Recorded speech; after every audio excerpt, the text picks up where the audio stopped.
ప్రభు అయినటువంటి యేసుక్రీస్తు నామానికి స్తోత్రాలు. అందరికీ ప్రైజ్ ది లార్డ్. ఈ దినం నాడు దేవుడి వాక్యం చూసుకుందాం. యెషయా గ్రంథం 32వ అధ్యాయము 9వ వచనం నుంచి చూసుకుందాం. సుఖాశక్తి గల స్త్రీలారా లేచి నా మాట వినుడి, నిశ్చింతగా ఉన్న కుమార్తెలారా నా మాట వినుడి అని దేవుడి వాక్యం సెలవిస్తుంది. ఎటువంటి స్త్రీలకు చెప్తున్నారు ఇక్కడ? సుఖము ఆసక్తి, సుఖము మీద ఆసక్తి కలిగిన స్త్రీలు లేచి నా మాట వినండి అంటే దేవుడి మాటని వినమంటున్నాడు. సుఖముగా అనుసరిస్తున్న వారిని, సంతోషంగా జీవిస్తున్న వారిని ఎందుకు అంటున్నాడో చూద్దాం. ఇక్కడ నిశ్చింతగానున్న కుమార్తెలారా నా మాట వినండి అంటే నిశ్చింతగా ఒక నిశ్చింత చేసుకుంటారు. ఏదైనా శ్రమ వస్తే, ఏదైనా బాధ వస్తే, కష్టం వస్తే ఏం చేయమంటావు, మరి మేము ఏం చేయలేము కదా, దానిని ఎట్లా జరగదుంటే గట్లా జరుగుతుంది నిశ్చింత చేసుకుంటారు. కానీ ఆ నిశ్చింత మనకు తగదు. ఎవరికి? మనం అంటే క్రీస్తులో ఉన్న వారికి ఆ నిశ్చింత తగదు. ఎందుకు తగదంటే దేవుడు మనల్ని గెలిపించుట కొరకే పుట్టించాడు.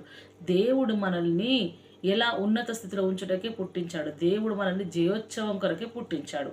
పుట్టించిన దేవుడు జయోత్సవంకు నేను సపోర్ట్ చేస్తాను, సహాయం చేస్తాను, నీవు నిలబడు అంటే నిలబడక నిశ్చింత కలిగి ఉంటున్నాం.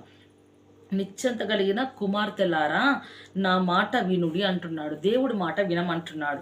అదే కాకుండా ఇంకొక మాట అంటాడు, నిశ్చింత గల స్త్రీలారా ఇక 1 సంవత్సరం నాకు మీకు తొందర కలుగును అంటున్నాడు. 1 సంవత్సరంకు తొందర మీకు కలుగుతుంది అని అంటున్నాడు. కాబట్టి ద్రాక్ష పంట పోవును పండ్లు ఏరుటకు రావు అంటున్నాడు. ఏంటట? ద్రాక్ష పండ్లు పోతాయి, పండ్లు ఏరుతందుకు రావు, పంట నాశనం అవుతుంది. ఎలా అంటున్నాడు? ఇంకొక మాట అంటాడు ఇక్కడేమని, సుఖాశక్తి గల కన్యకలారా వణకుడి. హల్లెలూయా.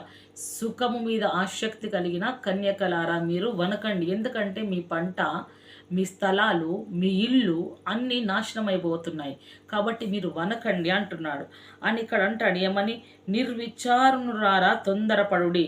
నిర్విచారణ కదా, విచారణ లేక నిర్విచారణలో ఉంటున్న వారందరినీ తొందరపడమని అంటున్నాడు. మీ బట్టలు తీసివేసి దిగంబరులై మీ నడుమోన గోనె పట్ట కట్టుకొనుడి అంటున్నాడు. ఎందుకు అంటున్నాడు అంటే బట్టలు అనగా ఆనంద వస్త్రములు తీసివేయమని అర్థం.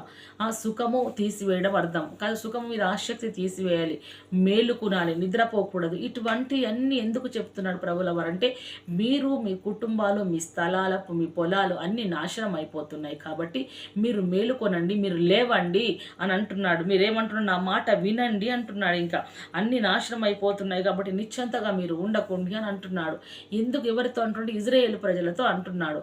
ఇజ్రాయేలు ప్రజలతో దేవుడు మాట్లాడుతున్నాడు. కాబట్టి అక్కడ మాట సెలవిస్తాడు ఏమనంటే, అషూరు రాజు సైన్యాలు దాడి చేసిన సందర్భాల విషయంలో కూడా ఈ విషయం జరుగుతుంది. కాబట్టి కొంతకాలం తర్వాత, అదేవిధంగా కొంతకాలం తర్వాత ఆ సైన్యాలు యెరూషలేము పరిసరాలను భూభాగాన్ని స్వాధీనం చేసుకొని తమ ఇష్టం వచ్చినట్టు కావలసిన వాటిని తీసుకున్నారు, లేక నాశనం చేశారని కూడా మనం అనుకోవచ్చు.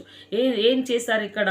కొంతకాలం పాటు, కొన్ని రోజుల పాటు, కొంత సంవత్సరాల పాటు వారు యెరూషలేము పరిసరాలు, యెరూషలేము చుట్టూ ఉన్న పరిసరాల భూమిని స్వాధీనపరుచుకున్నారు. ఎవరు? అషూరు రాజు సైన్యమై ఉండొచ్చు.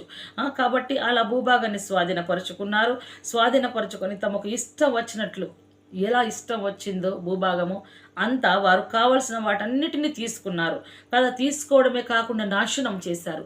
కాబట్టి ఇదంతా మీ చేతికి అందకుండా మీ భూములను, మీ జాగలను, మీ ఇండ్లను వారంతా నాశనం చేస్తున్నారు. మీరు మేల్కొనండి, సుఖము మీద ఆసక్తి విడవండి, సోమరులు కాకండి మీరు అని మాట్లాడుతున్నాడు. నిర్విచారకు రారంటున్నాడు ఇంకా కదా. ఏమంటున్నాడు ఇంకా? సుఖాశక్తి కలిగి నిశ్చింత కలిగిన కుమార్తెలారా, నిశ్చింత కలిగిన కన్యకలారా మీరు మేలుకొనండి, మీరు రోదన చేయండి, గోనె పట్ట కట్టుకోండి. ఇక్కడ ఏమంటున్నాడు? ఆ మాటలేమో, మీ బట్ట తీసివేసి దిగంబరులై మీ నడుములకు కట్టుకొనుడి అంటున్నాడు. మీ నడుమునకు గోనె పట్ట కట్టుకోండి అంటున్నాడు. అంటే దుఃఖపు వస్త్రము కట్టుకో, నీవు ఆనంద వస్త్రము తొలగించి, నువ్వు నాశనం అయిపోతున్నావు, ఇంకా ఇంత నాశనం అయిపోయినా నీకు అర్థం కావట్లేదా? నీ బ్రతికేమిటో నీకు దిద్దుకోవాలని లేదా? నీ బ్రతుకు ఎలా ఉంటుంది? నీ భూమిని అంతా స్వాధీనపరుచుకుంటున్నారు, నీ ఇండ్లను దోసుకుంటున్నారు, నీ స్థలాలు పాడు చేస్తున్నారు. వారందరూ పాడు చేయగా నీవెందుకు ఇంకను అదే విధంగా ఉన్నావు? నీవు తిరుగుబాటు చేయకు, నా కోపము రగులుకోనివ్వకు. నేను నిన్ను కాపాడాలనుకుంటున్నాను, నేను రక్షించాలనుకుంటున్నాను. గోనెపట్ట కట్టుకో, రోధించు, గోనెపట్ట కట్టుకొని కన్నీరు విడువు, గోనెపట్ట కట్టుకొని దేవుణ్ణి వేడుకో. అప్పుడు నేను మిమ్మల్ని విడిపిస్తాను అని ప్రభుల వారు సెలవిస్తున్నారు.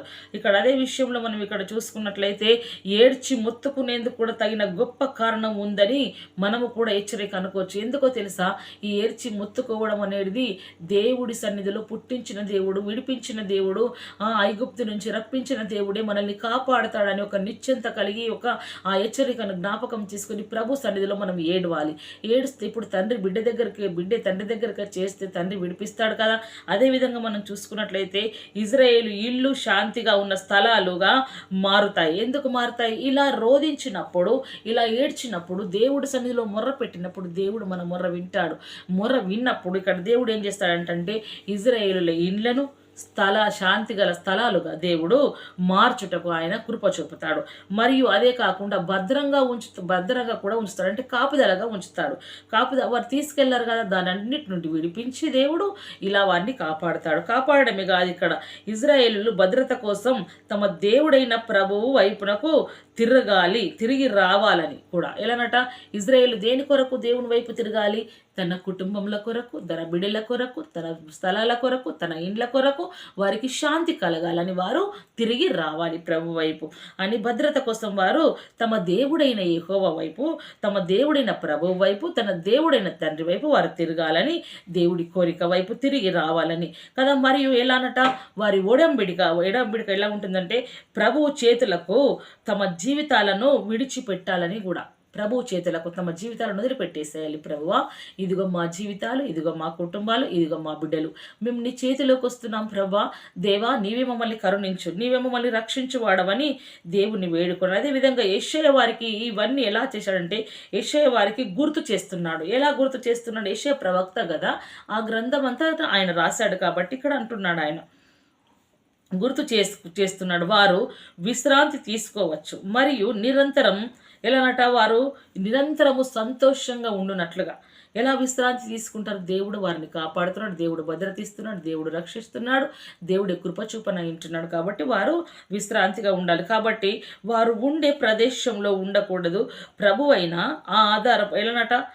ఆధారపడటం వల్ల ఎవరి మీద? వాళ్ళు ఉండకూడని ప్రదేశంలో ఉండకుండా ఉండే ప్రదేశంలో ఉంటూ ప్రభు పైన ఆధారపడటం వల్ల వచ్చే విశ్రాంతి ఎంతో గొప్పదై ఉంటుంది వారి జీవితాలలో. మరి అటువంటి జీవితాలు మరి మనకున్నావా?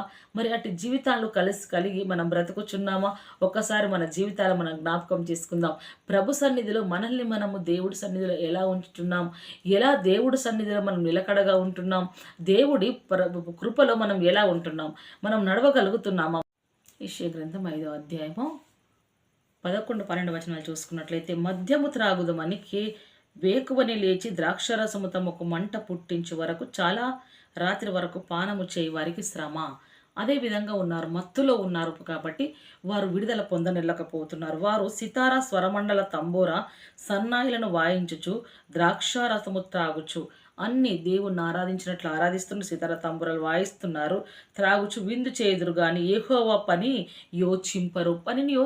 ఎందుకు యోచింపరంటే వారు వారిలా లేరు, వారి దేవుని ప్రజల్లా లేరు, వారు చెడిపోయి ఉన్నారు బొత్తిగా. ఆయన హస్తకృత్యములను లక్ష్య పెట్టారు అంటున్నాడు. ఎవరు లక్ష్య పెట్టని వారు? ఆ ప్రజలు అన్నట్లు.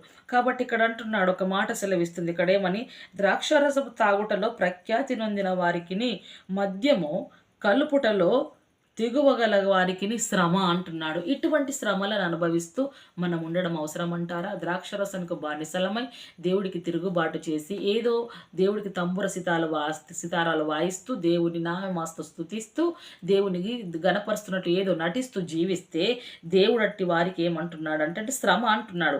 అటువంటి వారట యెహోవా పనిని యోచించరు, దేవుని లక్ష్య పెట్టరట. దేవుని లక్ష్య పెట్టినప్పుడు ఆయన ఎందుకు లక్ష్య పెడతాడండి? మనల్ని ఆయన లక్ష్య పెట్టడు కూడా కదా. అందుకే మనము జాగ్రత్తగా ఉండాలి. అదే 22లో చూసుకున్నట్లయితే మనం ఇక్కడ దేవుడు వాక్యం సెలవిస్తుంది. 22:12 మనం చూసుకుందాం. ఇక్కడ ఏమని సెలవిస్తుంది అనంటే, ఆ దినమున ఏడ్చుటకును అంగలార్చుటకును తలబోడి చేసుకొనుటకును గోనెపట్ట కట్టుకొనుటకును సైన్యములకు అధిపతియగు ప్రభువగు యెహోవా మిమ్మును పిలవగా. పిలిచాడు దేవుడు. ఎలా పిలిచాడు దేవుడు అంటే, ఇగో ఇప్పుడు మనం పిలిచాడు కదా, మొదటి వచనంలో చదువుకున్నాం. రండి, మీరు ఏడవండి, మీరు గోజాడండి అని, మిమ్మల్ని విడిపిస్తాను, రక్షిస్తానని ప్రభు అయిన యేసుక్రీస్తుల ప్రభు వారు పిలిచాడు. మనల్ని పిలిచినప్పుడు మనం వెళ్ళలేమనుకో, వారు వెళ్ళలేరు. కాబట్టి మనము కూడా ప్రభుల వారు మనల్ని నిద్రయందు దర్శిస్తున్నాడా, మాట్లాడుతున్నప్పుడు దర్శిస్తున్నాడా, కూర్చున్నప్పుడు దర్శిస్తున్నాడా, నిలబడి ఉన్నప్పుడు దర్శిస్తున్నాడా, మందిరంలో దర్శిస్తున్నాడా, వాక్యానుసారంగా దర్శిస్తున్నాడా, మనం పలకాలి.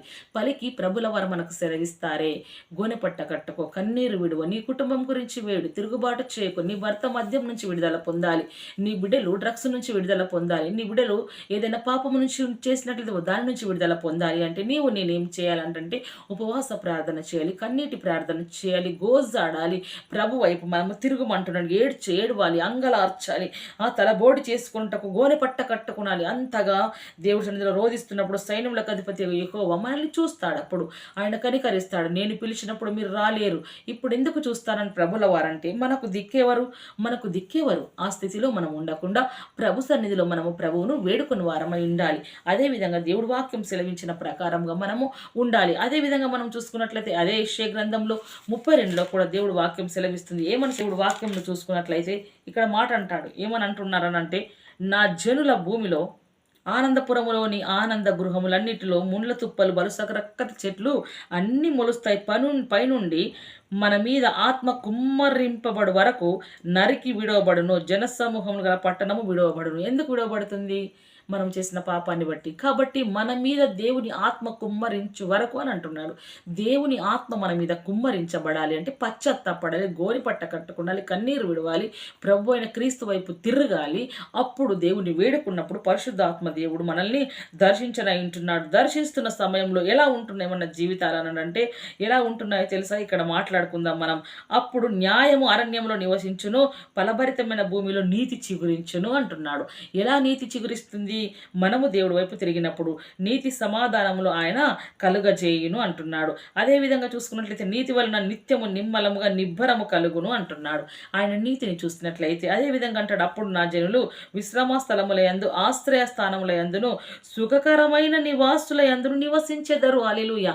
ఇలా దేవుని ఆత్మ మన మీదకి వచ్చినప్పుడు, దేవుని ఆత్మ మనం పొందుకున్నప్పుడు, దేవుని ఆత్మ మనకు అసాధారణమైన కార్యములు మన ఎడల జరిగిస్తూ, మనల్ని క్షమిస్తూ, సుఖము, సంతోషము, నీతి, సత్యములు చిగురించి మొలిపించేదిగా ఉంటాయి. మొలిపించడమే కాదు, ఇక్కడ అంటాడు, ఆయనను అరణ్యము ధ్వంసమవునప్పుడు పండ్ల ఎల్లనట వడగండ్లు పడును, పట్టణము నిశ్చయముగా కూలిపోవును. కాబట్టి సమస్త జనముల యుద్ధను విత్తనములు చల్లుదును, ఎద్దులను గాడిదలను తిరగనిచ్చును, మీరు ధన్యులు అంటున్నాడు.